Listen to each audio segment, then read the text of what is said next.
School for most kids during this pandemic has meant few extracurriculars and very little sport. But two Ontario educators are trying to make sure that it's not a write-off year for young athletes, but instead a redshirt year. Mary Baxter covers the southwestern part of the province for Ontario Hubs, and she joins us now from London to explain. Welcome. Thanks, Jan. It's good to be here. So, Mary, what have students been missing out on without an opportunity to pursue athletics this year? Well, I spoke to one student, a grade 9 student. His name is Owen Urquhart, and he loves sports like basketball and soccer and volleyball.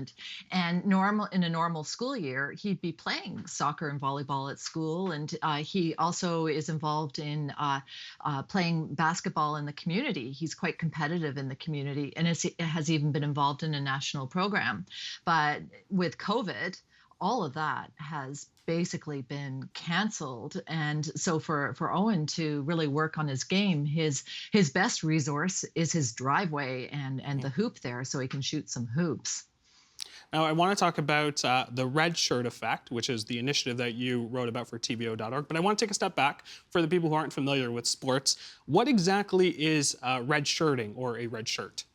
So, red shirt is a term that has been applied mostly to post-secondary students who are involved in sports teams deciding to take a year off, kind of like a sabbatical, and during at some point during their playing with the team in university. So they'll go off. They might work on their game a little bit, and then they would come back and rejoin the team in the next year.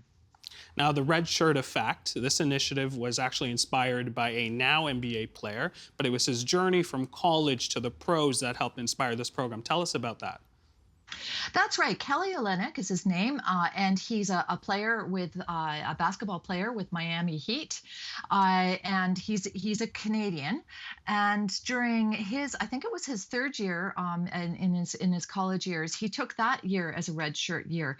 He'd always been, a good player. He was playing on the team, obviously, but he never really stood out. And then he really, during that year off, he really worked on his game. He worked on becoming stronger and faster and even worked on sports psychology. And when he came back, well, he became a superstar. And I understand that these two educators, one in London and Thunder Bay, have sort of put together a virtual training program. How does it work has it been successful? Yeah. So what happened in Ontario? Of course, as I've mentioned, things have been shut down for students and for a couple of educators. One is Michelle Lang. She is the Thames Valley Regional Athletics Association coordinator, and her counterpart in Thunder Bay, Dave Pino. They were experiencing so many challenges. They were trying. Michelle told me how much she was trying to figure out ways that students could get back and be active during the school season. But every time, another wave of COVID came around and it would cancel plans. And so she and Dave kind of talked about it for a while. And they kind of figured out together that, hey, this is like a red shirt year. And they took us there in inspiration, Kelly Olynyk. And they thought, why can't we do something online to help students?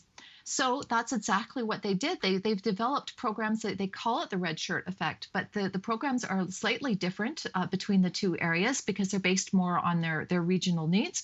So in the London area case, for instance, what Michelle has done is to curate a series of videos, and it's kind of like a video program that runs over 8 weeks. And each week there's a number of different videos that students can work with.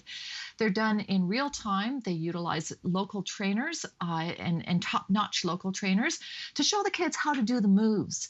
And as I mentioned, they're in real time.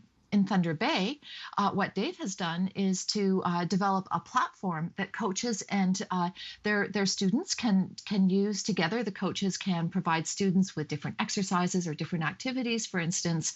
He's also worked on developing ambassadors for the different sports, including an Indigenous ambassador, a local fitness trainer who is connecting with Indigenous students. Now, for your article, you spoke to both students and coaches. Do we have an idea of how it's being received so far? I know it just launched earlier this year, so. Well, right now I'm hearing a lot of enthusiasm, particularly from local phys ed teachers. One of the reasons being is that because of COVID, it's become very difficult to teach physical education, especially when half of your class is at home, and the way that classes are being delivered has changed slightly to help with creating physical distancing, and so they're concerned about safety of kids, of course, when they're working from home. The video series that Michelle developed means that the kids have access to a good series that can help them progress. It's at different levels. There's been some concerns also though about delivering online, because there's that whole lack of ability to build team skills, of course, because you're working individually. But most experts that I talked to have mentioned, that's given the extraordinary circumstances we're in, that's understandable. Mary, I actually want to pull up a clip from one of the co-founders, David Pinault, discussing the benefits of the program and potentially the future. Let's have a clip. Hey, you know what, maybe we can engage students this way, and then, oh my gosh, this opens up a whole door to students who maybe we haven't reached out to and done a good job of serving. So I think in some respects the hardship has forced us to look within and look for some creative ideas, and I'm really excited about not only what this project can mean in the short term, but now I think it gives an opportunity for us to continue to serve more students. But also, once the season ends for a particular student, it doesn't mean we don't, we have to cease having contact in terms of developing their skill set. All right, Mary, well, we heard from David Pinault talking about the potential future of this program. What do you see as the benefits of a program like this beyond the pandemic? I think Dave talks about one of the advantages, which is that teams and their coaches can work past the season to build skills. But another really valuable advantage of a program like this is that it will help to reach underserved populations. So, for instance, there's lots of kids out there that are interested in a sport, but they can't join a team for some reason. So, how do they learn how to hone their skills for that sport or to find out more? So that's what a program like this can do. Mary Baxter, I want to thank you so much for joining us tonight on the show. That's Mary Baxter, Southwestern Ontario Hub's journalist.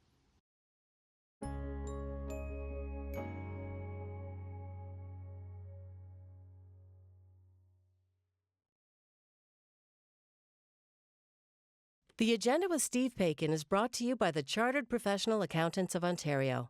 CPA Ontario is a regulator, an educator, a thought leader, and an advocate. We protect the public. We advance our profession. We guide our CPAs.